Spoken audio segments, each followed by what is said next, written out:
Hello नमस्कार. आपण पारू मालिका 7 ऑक्टोबरच्या भागामध्ये काय झालं आहे ते पाहणार आहोत. वेळेच्या आदेशावरून पारू दिशापाशीच थांबलेली असते आणि मग दिशा तिला खूप त्रास देते, नेलपेंट लावायला देते. तर नेलपेंट काही चांगली लागत नाही पारूकडून. तर मग तिला म्हणते, तू डंप आहे का, तुला थोडी पण नेलपेंटही लावता येत नाही का.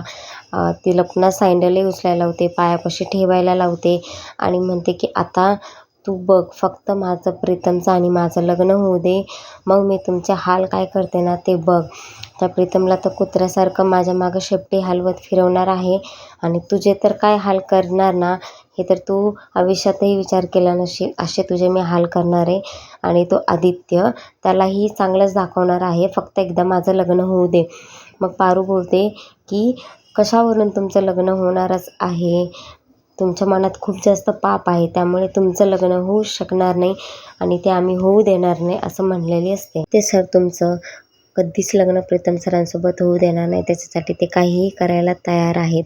आणि मग तेवढ्यात म्हणते, चल निघ इथून, असं म्हणून हाकलून द्यायच्या प्रयत्नात असते तिला. इथे सीन चेंज झालेला असतो. आदित्य खूप रागात आणि चिडचिड करत असतो. तेवढ्यात तिथे बाबा येतात आणि म्हणतात, काय झालं अरे आदित्य, तू तिथूनही निघून आलास रागारागामध्ये. तर तो बोलतो की बाबा काहीतरी चुकतंय, मी जर काही पाऊल नाही उचललं तर खूप जास्त चूक होणार आहे माझ्याकडून, त्यामुळे मला जायचं आहे, पारूला जायचं आहे. जरा कन्फ्यूज होऊन बोलत असतो आणि पारूला खूप महत्त्वाचं काम आहे बाबा, तिला जाऊ द्या ना असं म्हणत असतो. आणि मग बाबा म्हणतात, ठीक आहे, पारूला तुला पाठवायचं आहे ना, तर मी अहिल्याला समजावतो आणि तिला पाठवायला लावतो. आणि मग त्याचं आणि पारूचं बोलणं चाललेलं असतं. तेवढ्यात तिथे अहिल्यादेवी येते आणि म्हणते, पारू तुला बिझनेसच्या याच्यासाठी बाहेर जायचं आहे ना, जा आता, मी ते दुसरे मेकअप आर्टिस्ट आहेत ना, तिचा मेकअप करतील. तर मग दिशा बोलते की नाही ना सासू मॉम, राहू द्यात ना, ती माझी मदत करत आहे. मग तेवढ्यात अहिल्या म्हणते, नाही, तिला बिझनेसच्या कामासाठी बाहेर जायचं आहे. आणि मग तिला तिथून जायला सांगते. इकडे मिहिरला दिशाचा फोन येतो आणि दिशा त्याला खूप बोलत असते, बावळट असं तसं. तर तो म्हणत असतो की तुझ्यामुळे माझ्या बिझनेसच्या आयडिया फ्लॉप झाल्या, अशा तसं. मग दिशाही त्याला भरपूर काही सुनवते, बावळट वगैरे म्हणते. त्याला खूप जास्त दिशाचा राग आलेला असतो आणि तो तिथे विचार करत बसलेला असतो आणि बोलतो की आदित्य सरांचं बरोबर आहे, ते माझ्या बिझनेसमध्ये खूप जास्त मोठी मदत करतील. दिशा तर मला काही करणार नाही, एकदा तिचं लग्न झालं की ती मला असं तांदळातल्या खाडासारखं वेगळं काढून ठेवेल आणि काहीही घेणं देणं नसेल असं वागेल, ती आत्ताच तशी वागते.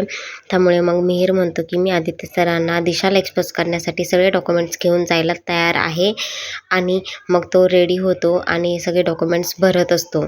प्रीतमला प्रियाची खूप जास्त आठवण येत असते आणि त्याला भास होतो की प्रिया इथे आलेली आहे आणि ती बोलते की तुम्ही मला वचन द्या की तुम्ही सगळं काही नीट कराल, जॉबला जाल, ऑफिसला जाल आणि ती वेळेलाही चांगलं सांभाळाल, हे असं मला प्रॉमिस करा. तो वचन देतो आणि तेवढं तिथे अहिल्या देवी येते आणि म्हणते की अरे, तो अजून तयार नाही झालेला, लग्नाचा मुहूर्त जवळ आला आहे. आणि तो बोलतो की हो हो, पण तो जरा टेन्सच असतो. आणि इथेच एपिसोड संपतो. अशाच अपडेटसाठी चॅनलला लाईक, शेअर, सबस्क्राईब